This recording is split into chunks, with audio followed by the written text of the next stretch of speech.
Shalom, selamat pagi Bapak Ibu Saudara-saudara sekalian.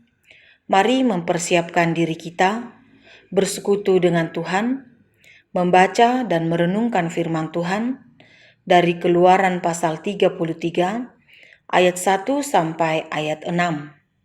Keluaran pasal 33 ayat 1 sampai ayat 6 sesuai bacaan harian Gereja Toraja hari ini Senin 14 Maret 2022.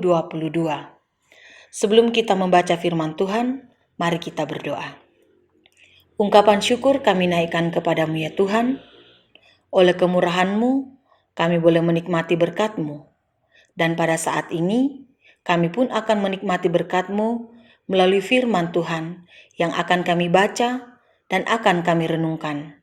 Kiranya Roh Kudus menyertai kami, sehingga kami boleh membaca firman-Mu dengan benar dan melakukannya dengan benar dalam seluruh kehidupan kami. Di dalam nama Yesus Kristus, kami sambut firman-Mu. Amin. Firman Tuhan dari Keluaran pasal 33, ayat 1 sampai ayat 6 berbunyi, Musa meminta penyertaan Tuhan di gurun. Berfirmanlah Tuhan kepada Musa, "Pergilah, berjalanlah dari sini, engkau dan bangsa itu yang telah kau pimpin keluar dari tanah Mesir, ke negeri yang telah kujanjikan dengan sumpah kepada Abraham, Ishak dan Yakub demikian. Kepada keturunanmu lah akan kuberikan negeri itu. Aku akan mengutus seorang malaikat berjalan di depanmu dan akan menghalau orang Kanaan, orang Amori, orang Het, orang Feris, orang Hewi, dan orang Yebus, yakni ke suatu negeri yang berlimpah-limpah susu dan madu. Sebab aku tidak akan berjalan di tengah-tengahmu, karena engkau ini bangsa yang tegar tengkuk, supaya aku jangan membinasakan engkau di jalan." Ketika bangsa itu mendengar ancaman yang mengerikan ini, berkabunglah mereka, dan seorang pun tidak ada yang memakai perhiasannya. Berfirmanlah Tuhan kepada Musa, "Katakanlah kepada orang Israel, kamu ini bangsa yang tegar tengkuk. Jika aku berjalan di tengah-tengahmu, sesaat pun tentulah aku akan membinasakan kamu.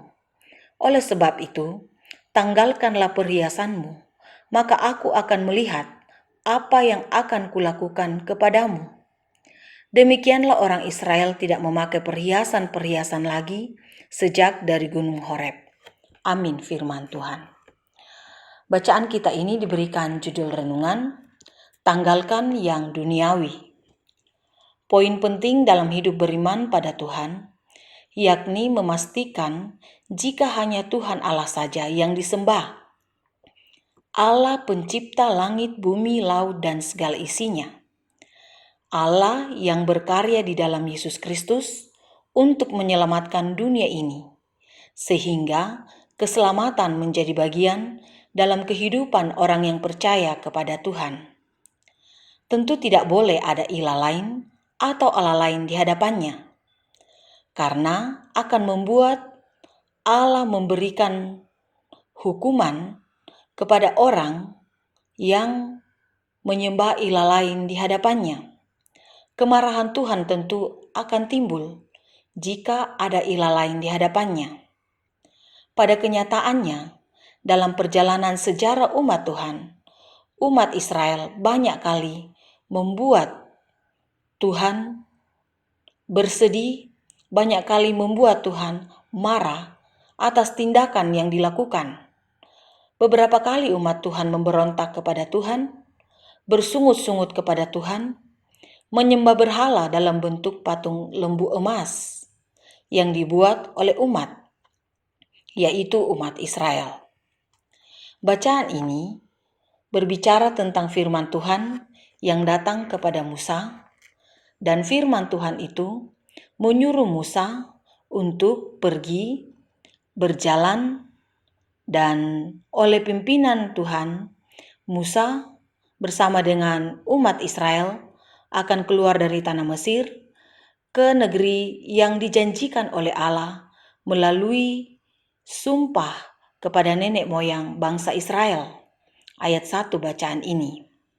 Oleh Tuhan, akan mengutus seorang malaikat yang akan berjalan di depan bangsa Israel dan akan menghalau beberapa bangsa yang akan menghalangi perjalanan bangsa Israel menuju ke tanah perjanjian.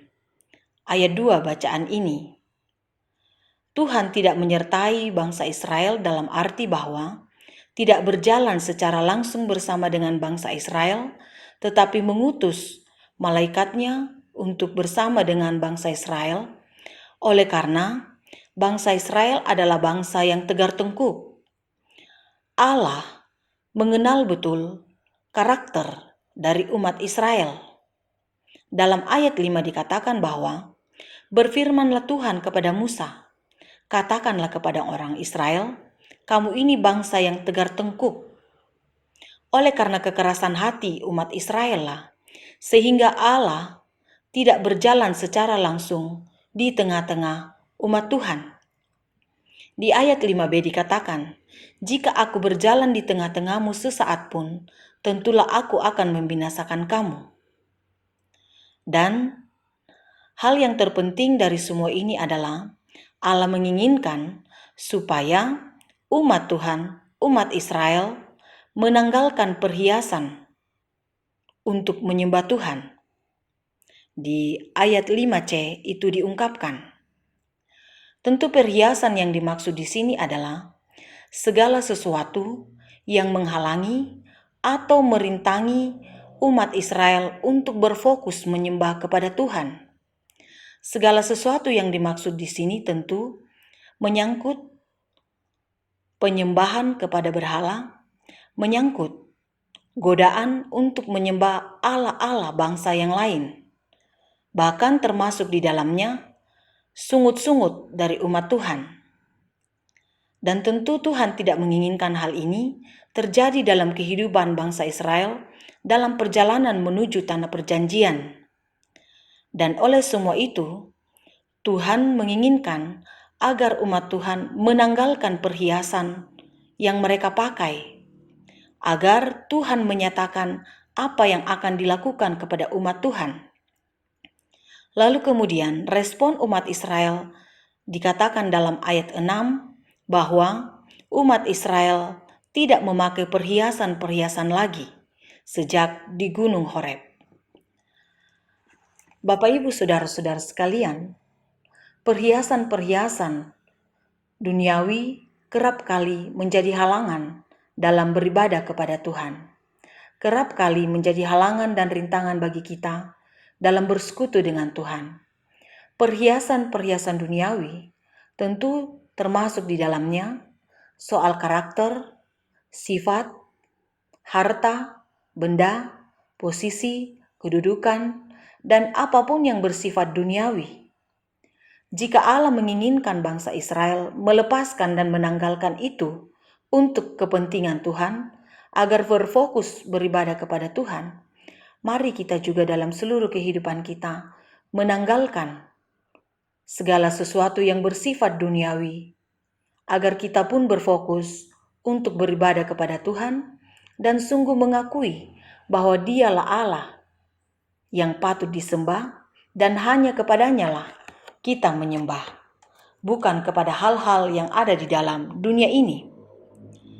Karena itu Bapak Ibu Saudara-saudara, mari kita mempersiapkan diri kita beribadah hanya untuk Tuhan pencipta langit, bumi, laut, dan segala isinya, dan yang telah menyatakan karya keselamatan di dalam Yesus Kristus. Amin. Mari kita berdoa. Bapa di surga, kami bersyukur untuk firman-Mu yang sudah kami dengarkan dan sudah kami renungkan pada saat ini. Kiranya Tuhan menolong kami untuk memaknai firman-Mu ini dan melakukan firman-Mu ini dalam seluruh kehidupan kami. Berdoa kepadamu Tuhan untuk keberadaan kehidupan kami. Berdoa kepadamu ya Tuhan untuk setiap umat-Mu yang mendengarkan renungan pagi dari Bukit Sion Makale pada saat ini dalam kehidupan masing-masing. Yang bersuka cita oleh karena hal-hal tertentu, kiranya Tuhan menyempurnakan sukacita setiap umat-Mu. Yang berduka cita oleh karena Tuhan memanggil orang-orang yang mereka kasihi dan yang mengasihi mereka, kiranya Tuhan menguatkan dan menghiburkan. yang mengalami sakit penyakit, kiranya Tuhan pun menyembuhkan mereka, memberkati segala upaya yang dilakukan untuk memperoleh kesembuhan. Demikian ya Tuhan, setiap umat-Mu yang ada di dalam beban dan pergumulan yang berat oleh karena hal-hal tertentu, kiranya oleh pimpinan daripadamu, semuanya boleh dilalui oleh karena kasih dan pemeliharaan Tuhan. Ke dalam tangan-Mu kami menyerahkan seluruh kehidupan kami Tuhan, menyerahkan situasi dunia pada saat ini, menyerahkan situasi bangsa dan negara kami, menyerahkan pemerintah kami. Kiranya Tuhan memelihara, kiranya Tuhan menyertai. Mohon ampun untuk segala dosa dan kesalahan kami Tuhan. Ajari kami untuk berfokus beribadah hanya kepada Tuhan saja. Dan kami belajar untuk menanggalkan segala sesuatu yang bersifat duniawi. Di dalam nama Yesus Kristus kami berdoa. Amin. Selamat beraktivitas Bapak Ibu Saudara-saudara. Tuhan memberkati kita sekalian.